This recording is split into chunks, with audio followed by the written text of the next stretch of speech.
Bueno, muy bien, 10 de la mañana, 2 minutos, 20 grados la temperatura. Ya nos metemos en la columna de salud con nuestro psicólogo de cabecera, Álvaro Alcuri, que se las trae hoy. Se las trae. Porque plantea Álvaro en su columna hoy, nuestra sociedad pasó de una sexualidad prohibida a una obligatoria. Y esa pregunta queda allí pendiente. Le voy a pedir ampliación, por favor. ¿Cómo anda, Alcuri? ¿Todo bien? Sí, buen día, ¿cómo anda? Claro, Sí, antes provocativo. era prohibido hablar, hoy es exigido hablar.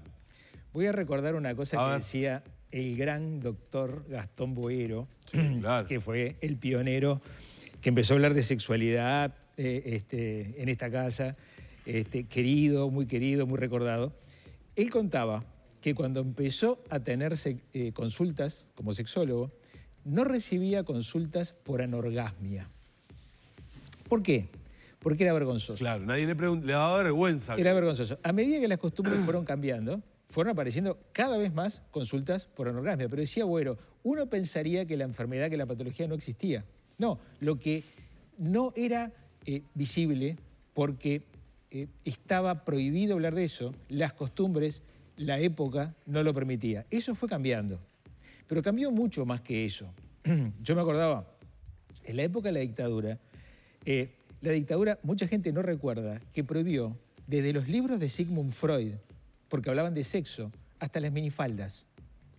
O sea, fue una embestida intentando prohibir, intentando censurar los grandes cambios culturales, sociales, que ya venían desde los años 60, principios de los 60, con la revolución sexual, con los hippies, con Yoko Ono y John Lennon en la cama filmando videos, con la píldora anticonceptiva, que en 1960 inaugura un mensaje que los sociólogos interpretaron como, bueno, ahora es posible tener relaciones sexuales sin desconectándola de la reproducción.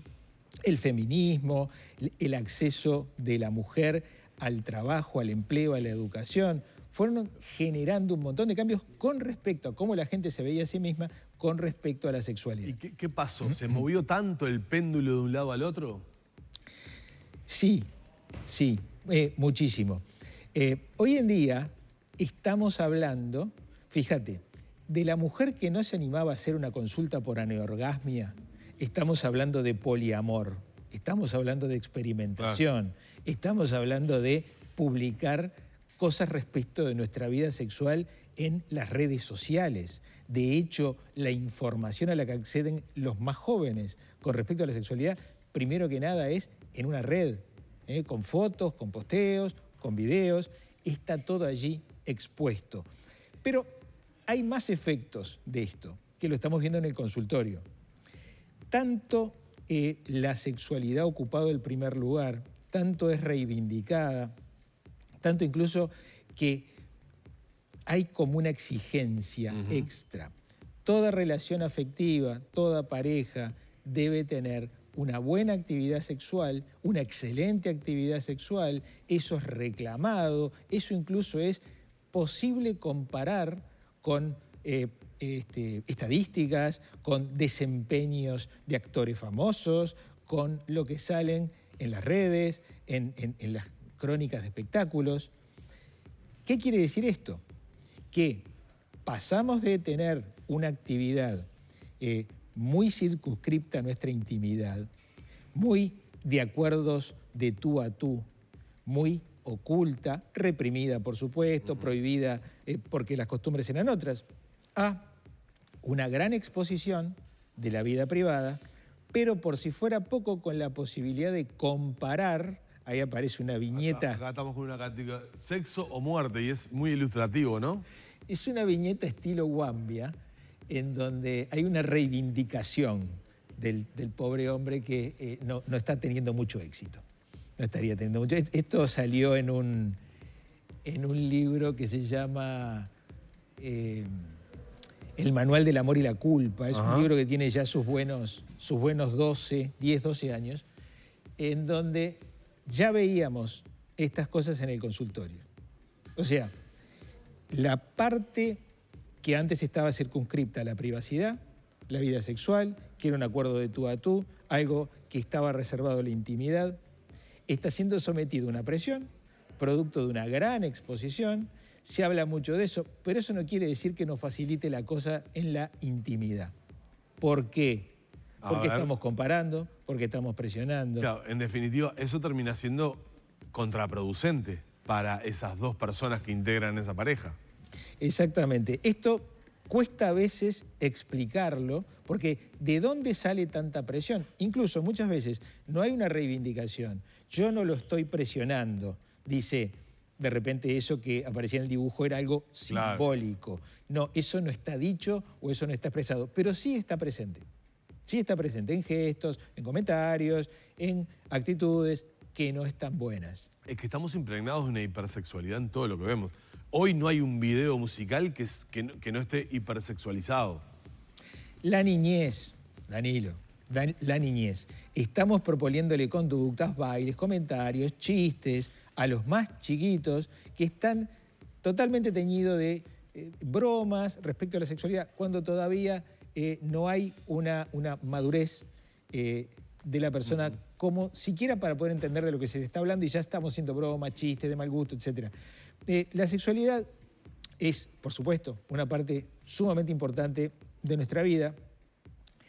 Tenemos el gran debe, lo decía el gran Gastón Boero, respecto de la educación sexual, que se intentó implementar. Gastón contaba, me acuerdo de esto compartiendo una tertulia en una radio, celebrábamos que yo creo que al principio del primer gobierno del Frente Amplio se había implementado un plan de educación sexual y Boera me decía, no te entusiasmes. Y ocurrió que al siguiente mandato los fondos para implementar ese plan de educación sexual no estaban. No estaban disponibles. Estoy hablando hace muchos años ya. Claro. Ahora la pregunta que yo te quiero hacer es, ese péndulo que estaba en un lugar de reserva, de represión, de reprimido, hace 60 años atrás, ¿ahora está en un lugar tan poco adecuado, es decir, pasando para el otro lado?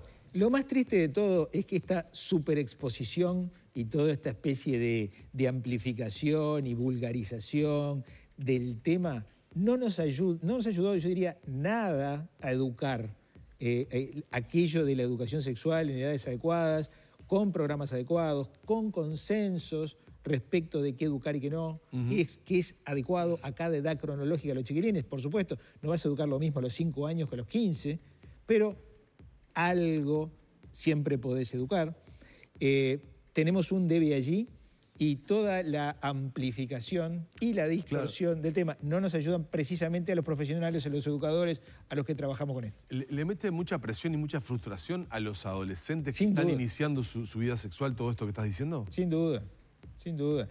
Vos no sos un atleta olímpico, vos no sos un superdotado, vos no sos una modelo para salir en la tapa de las revistas y esa presión está en los videos, en las fotos, en las redes. Entonces, como digámoslo de esta manera, el examen de admisión a la iniciación sexual es como muy exigente. La vara está muy alta. A veces la iniciación sexual no llega. Estamos viendo muchachos que no tienen esa iniciación sexual porque creen que es, yo qué sé, una maratón o una especie de ser campeón olímpico. Entonces, creyendo que no lo van a poder hacer, postergo el inicio. Claro. Incluso hay una tendencia entre algunos jóvenes a no iniciarse sexualmente, a no tener vínculos sexuales reales, con contacto, con relacionamiento, y a vivir en las redes fantasías, con avatars, con juegos, pero retrasando cada vez más el encuentro real, sano, necesario, a la edad adecuada, que implica el relacionamiento afectivo, el contacto y la sexualidad.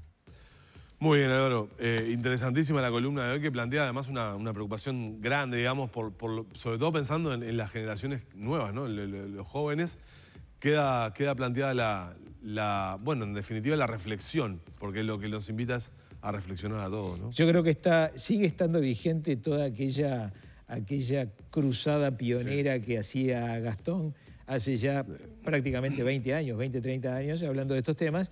Sigue estando pendiente hablar de estos temas con un enfoque de la salud, de la convivencia, del relacionamiento y no del show. Claramente. Me hiciste pensar y después de esto voy a desinstalar TikTok de algunos teléfonos. TikTok. Gracias. Gracias, Álvaro. Hasta luego. A ustedes.